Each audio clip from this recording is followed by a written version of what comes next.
Meg, how were the emotions after that final ball? It looked pretty animated.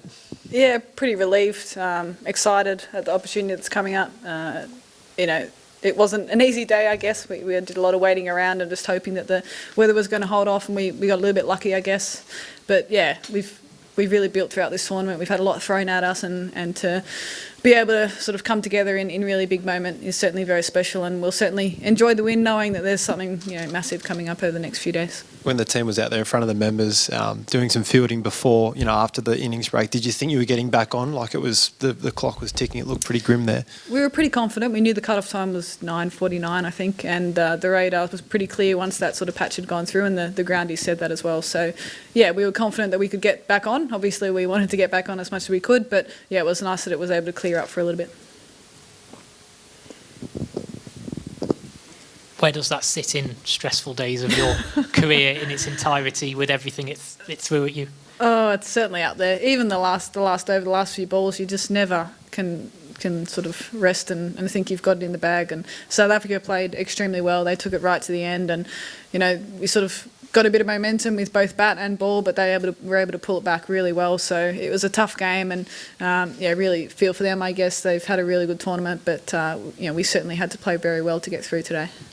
What did you think of your initial 20-over score and then the adjustment to 98? Were you confident at both stages there, sort of thing, that you'd be able to defend?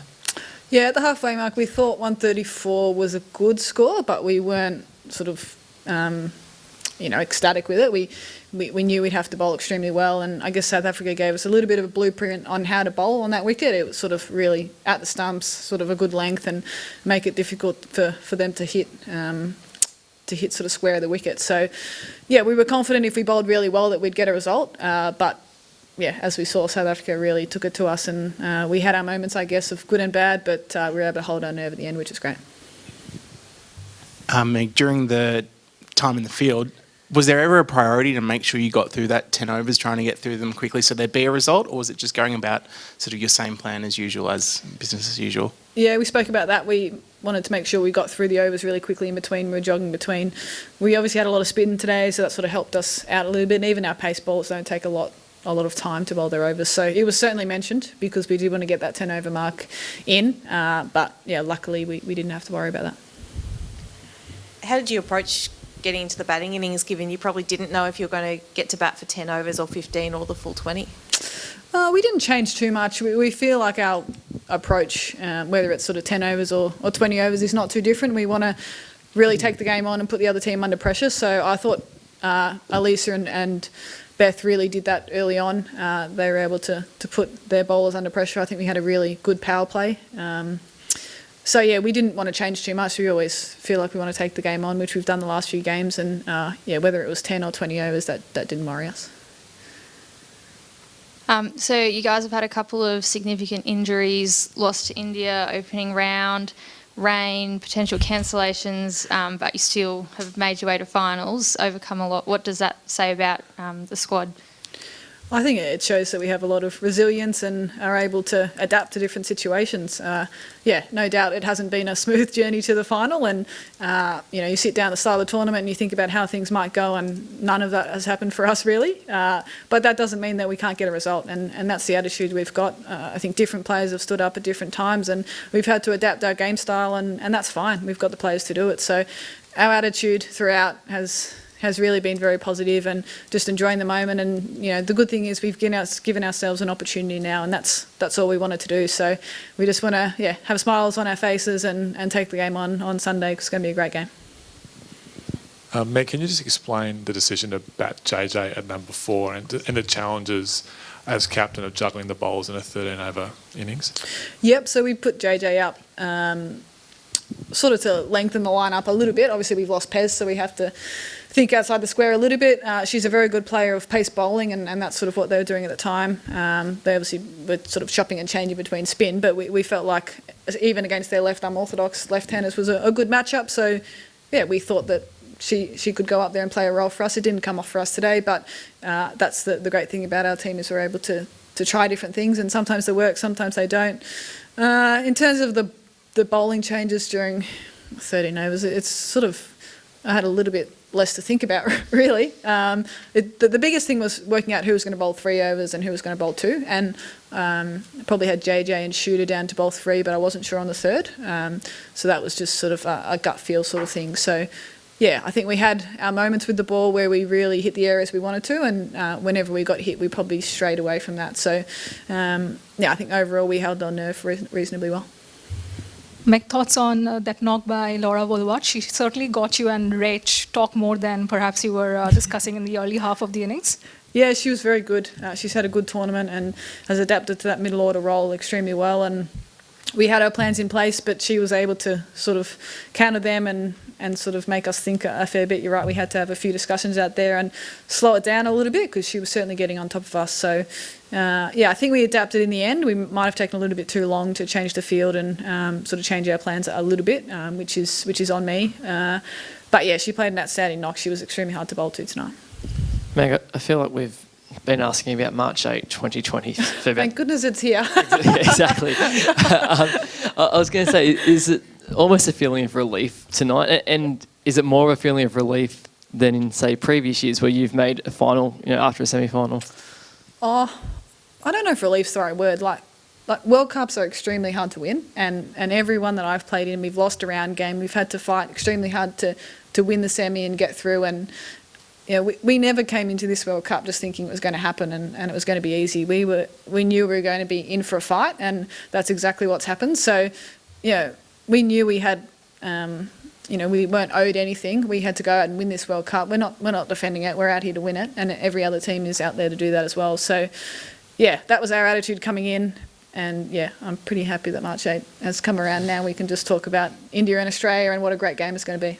On that note, do you speak about the opening game of the tournament much the next few days? Do you wipe the slate with that? What kind of approach do you take to that? And obviously Poonam Yadav, because that will be a big talking point. Yeah, we will talk about Poonam Yadav. We'll be on a slightly different wicket, but there's a lot of learnings from that first game that we feel like we can implement. So, we'll do all our research over the next few days, have a look at them, but also how we can play. And I've got no doubt we'll be able to adapt. As I said, it's a different wicket, so we're going to have to work out what that looks like. But India are a very, very good side, and they've showed that throughout this tournament, so we're going to have to play well. I spoke to the CEO of the T20 World Cup before this tournament started. He said it was almost too good to be true, getting a March 8th on a Sunday, T20, 2020. There's a lot of things that have fallen in place in very strange ways for an India-Australia final, which is the ideal case situation for the organizers. Do you get the feeling of just something bigger is happening than just a cricket tournament? Do you get that feeling as well? I do, yeah, and that was always what this tournament was about. It was about showing that there's a pathway, there's female role models out there for young girls to look up to, and really creating and inspiring young people to be involved, and not just young people, everyone within Australia and around the world, that cricket and sport is a really powerful platform. And I think it's been a great tournament so far. There's been some amazing games. There's some really great people involved, and it seems like it has sort of fallen into place a little bit, and Sunday's going to be massive. Yeah, we're really pleased that we get the opportunity to be a part of it, and so hopefully there is 90,000 people there. There's everything's been done that could possibly be done, and we're just really pumped we get to be out in the middle and play in front of everyone. Just asking this question is almost giving me goosebumps. Just thinking about that final piece of this entire big picture. Does that make you feel different from any other final that you've played in before? Oh, it will be different, no doubt about that. I've been to the MCG when there's 100,000 fans there, and I've been in the stands, and the atmosphere is absolutely incredible, and I've sort of had goosebumps watching. So to think that we'll be out in the middle experiencing that's going to be really exciting and such a great thing to be a part of. So everyone's done extremely well to get to this part of the tournament. There's been a lot of ups and downs for our team, and we're just really glad we get the opportunity to go out there and play. You've had so many match-winning knocks in sort of knockout games at tournaments. What is it about kind of these matches that brings out the best in you?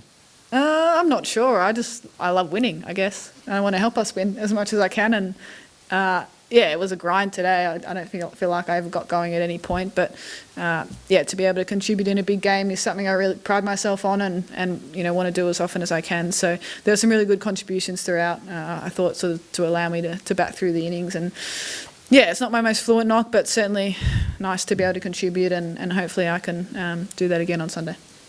Saw some pretty special scenes with Elise Perry at the end there. How much of a mental lift has she provided just by her presence?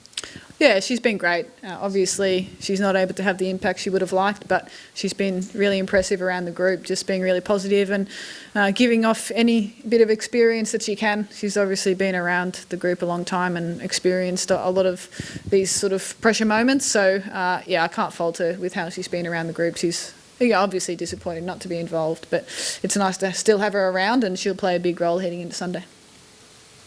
Meg, thoughts on Beth Mooney, how she's gone about her job through the course of the tournament? She keeps flying under the radar for odd reasons. How have you seen her evolve, and especially the way she's delivered the role at the top in this tournament, a home World Cup with all the pressure, the buzz around? She's been excellent.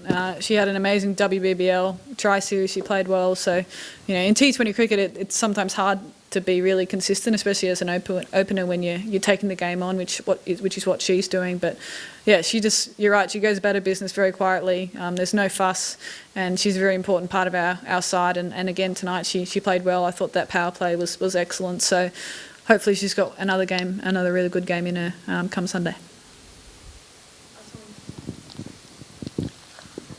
Well, I mean, we've just touched on Poonam before, but what can you take away from that first game, and how confident are you leading into that final that you can get the job done over India? Yeah, I think we executed reasonably well with the ball. I think to keep them to 130 is a reasonable effort. So obviously they've got some outstanding batters and bowlers, world class, who we're going to have good plans to and execute consistently. Obviously we didn't bat well with the bat. I think Elisa Healy batted extremely well, so she takes some confidence into it. But we just sort of had a 3 or 4 over patch where we were poor and couldn't get the job done. So yeah, we need to play better, and we're going to have to, because, as I said, India very strong, and we know them pretty well. They know us pretty well, so there's nowhere to hide.